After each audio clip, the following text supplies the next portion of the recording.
games are coming fast and furious now, which is an exciting time of year, and it's great to have all of our students back. And could really feel their energy the other night, and we're looking forward to that tomorrow. Because as is the case, every game is such an important game because every team is so competitive. And in case of Northwestern, I mean, they've already matched the number of wins that they had a year ago. They're only getting better now that Alex Ola is back. They're closer to full strength and very, very dangerous. They very committed. They're a tough team, and you can just see it. You can see the toughness on offense with the way that they cut, with their screening. They don't turn it over much. They're very tough on defense, and their rebounding is outstanding. I think they lead the league right now in offensive rebounds, so they're getting to the glass, and they really work well together. They have very good spacing. There's no question that Chris always felt he was going to be an excellent coach. And when I watch Chris coach, and his staff, I don't watch somebody that I consider a young coach. I watch somebody that I consider a great coach. And I think that's exactly what he's doing. I think he may be younger in age, but he's certainly not younger in experience, and it shows in his team. And we've got to match that. I mean, they're a confident group. They're coming off a game the other night that are one or two bounces the other way. They beat Maryland at Maryland, and they know the pace of the game that they want to play at. And we have a lot of respect for their players. Trey Dempsey is one of the harder matchups around. Bryant just continues to get better and better. And their front line plays excellent. Aaron Felzon shoots the ball at an extremely high rate from three. Scotty Lindsey is you can't forget about him because he can cut, he can shoot, he can get rebounds. And Lumpkin is just, he's a glue guy. He's one of the better glue guys going because he cuts so hard. And he gets people open. He's always on the offensive glass. He makes shots. So we've really, as we expected, we'll have our hands full with them, and our guys are excited to play. I know that, and we're excited to play at home. So go ahead. Even if he's not fully healthy, how much does Ola change them and the challenges? Well, I think because he can score so well, because he's such a good post up. He can face up. He's a load because of the screen and roll game, and he's another guy that you've got to really account for on the offensive glass. And certainly we got to get the game going. We've got to make sure that we're getting up and down, and at the same time, when they set their zone up, we can't become stagnant at all. So because that allows him to be that much more in control. But they did a really nice job, with Parton while he was out of him getting his confidence and playing well. So it changes it, and he's a bona fide Big Ten forward that's had a lot of high-scoring games in this league. Tom, how much better can Troy get defensively? I mean, how much better can he? Well, I think our entire team can get better defensively. I think we work very hard at it. I think Troy's as committed as anybody else. I think that's the maturity of him. He's really grown to understand how much better, A, he needs to get, B, he can get, and C, how daily a ritual it is to improve at all the little things. So to me, he's really engaged in that. And the thing about Troy right now is he knows there's room for improvement in all areas. We may point it out, we may spend time watching the film, but it's not like it's falling on deaf ears. I think it's pretty obvious. And so we keep trying to convince him that the strengths of his game are crucial, and to continue to build on those other things so there's numerous strengths. And I think that's the mindset that he carries. Not to, I guess, fight too hard into the year older, year stronger, more experienced, whatever, but what do you want these guys to take from the strong start they had in the league last year as they get into the teeth, as you talked about getting into the teeth of the league schedule? We haven't covered last year, so that's irrelevant to us. They're all older, and it's just a matter of getting into the next game. We barely even look at last year's films. Good. This player development has been huge for this program. Even as a fifth-year senior, how much evolution have you seen in Max's game just from when he got here? A ton. I mean, a ton. He's really bought into what he needed to get better at, and bought into what we felt he could get better at. And his footwork is certainly improving. He's getting a lot of confidence. He's gaining in athleticism.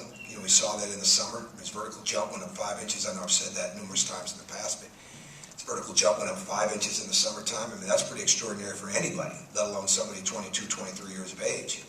So, to me, He's enjoying himself. There's a lot of good basketball in front of him, and we need him to keep improving, certainly. But the thing that's really been good is his defense. I mean, the amount of deflections that he gets and how quick he is. Those are some of the things maybe that we didn't see as much on the film, or remember from him in the past. But really feeling like he could get better as an overall player, we felt like that, and he is. Was there anything that you told him that he could get better at just by looking at him? Did any of it kind of, not surprise him, but was he even like, oh yeah, I can do that, like even the outside shooting? Well, with numerous things. I mean, there's numerous things. That was all part of it. But that was all part of the basis of wanting him here. You know, and him believing that we would help him do those things. But it's a two-way street, right? I mean, you've got to be able to see it as a coach, and you've got to be determined to help him carry it out, but he's got to be the one that actually carries it out. And that's what we have, and that's the same thing with Nick Zeislov. I mean, he just keeps getting better and better. And percentages are really, to me, they're not nearly as relevant as selection, right? Like your shot selection and making sure that you're ready to shoot. And with us, I mean, we put a lot of detail into that, into our practices and into our films, and we expect it in the games, and they learn that that's a big part of it. You know, their foot placement and their hand placement, all the numerous things that go into it. So we're excited about Max's upside the rest of the season. Tuesday, you mentioned, looking back to the UNLV game and seeing how different Thomas Bryant was. Mm-hmm. What things are you seeing be different as the season goes on? Oh, everything. I think his experience. I think it starts on the defensive end. Well, it really starts with his health and being able to practice at a high rate and sustain the ability to practice without being out of practice. In the sense of having to monitor his minutes or things like that. We certainly keep an eye on him because he's a freshman in the games, just as we did with Cody Zeller and with Noah Vonleh. But to me, the bottom line is that he really wants to get better. And I think, he had a three the other night. He shoots threes every day in practice. I mean, we don't put him under the basket when everybody else is working on three-point shooting. He does the same thing. So when you have that and you can keep getting better, same thing with the driving game, the ball handling, and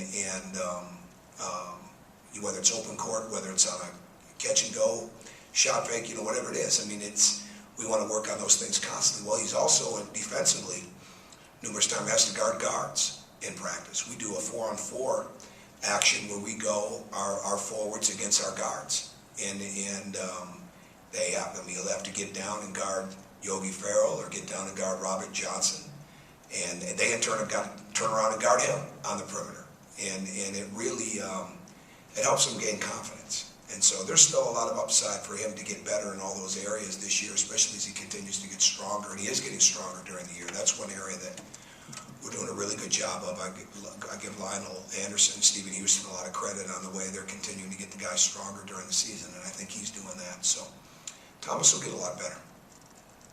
Tom, this is off topic a little bit. Jack Keeper, the Northwestern, they're going to honor him for, I think, naming a gym after him. I know, obviously, you know him a little bit. From your perspective, what makes him a good coach? You know what I've noticed about it? I didn't realize they're doing that. I followed him for so long before I ever got to Indiana. Every time I've ever been to a 6:30 in the morning open gym, every time I've ever been to practice or watch him coach a game, he's been completely engaged in it. And when you've got the success that a guy like that has had, and you've had the players that he's had and the championships that he's had, to have that kind of passion and energy and that kind of attention to detail and that kind of intensity, really, and that's what I guess what it is more than anything else. There's an intensity to him, and I think it's constant, and I think that's what great leaders have. They got to have it every day, and I've never walked in at one point and watched him play or saw a game on film or saw a practice and never saw a guy that was resting on his laurels or checking his rings. You know what I mean? I mean, he's making his guys better constantly. And the guys like Jack and Doug Mitchell's like that, and I'm sure there's others, I don't mean to miss people, but when you start talking about people that have been in that city for so long coaching, that's really strong. And whatever he's getting, he deserves it. Yogi, a few days ago, said that he thinks the chemistry in this team is the best it's been since his freshman year. Do you see that as a coach? I don't look at it that way. I mean, we just look at getting better every day. So I mean, that's the focus as much as anything else. I'm glad they feel like that, and I think it's just, you know, to me, those things become exclamation points. The season's a dash, right? It's a dash right in the middle, and you better keep moving, because the moment that you think you've hit a certain point is the moment it can leave you. So we're all just constantly into what's most important that day, which in the long range is the game, you know, the next game that's there. But the most important thing is the level of practice and preparation, film work and conditioning and strength training and all that. So we spend most of our time locked into that, and as coaches, spend most of our time locked into spending time with them and into the preparation. So we just want to keep getting better. Okay, Coach. Thanks. Thanks, Tom.